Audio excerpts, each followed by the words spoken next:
אוקיי, אז לפני שאני מתחילה, אני נותנת לכולם 15 שניות לנחש מי הבחורה מאחורי המצלמה. כן, בבקשה.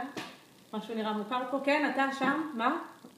מה אמרת? לא, לא, כן, את, יפה מאוד, דורידן.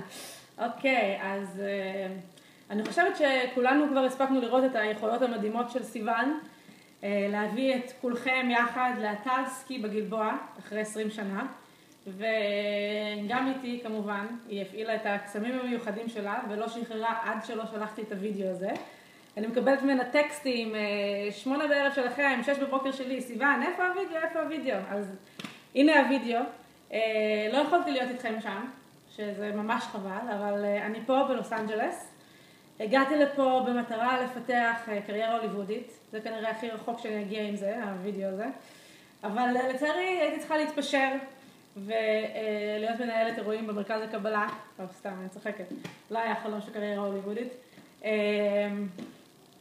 אז רק רציתי לאחל לכולכם שתהנו, שתיקחו תמונות, שימו על פייסבוק שאני אוכל לראות.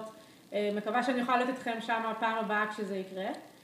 סיוון, תמשיך לפרסם תמונות ישנות כי זה גדול.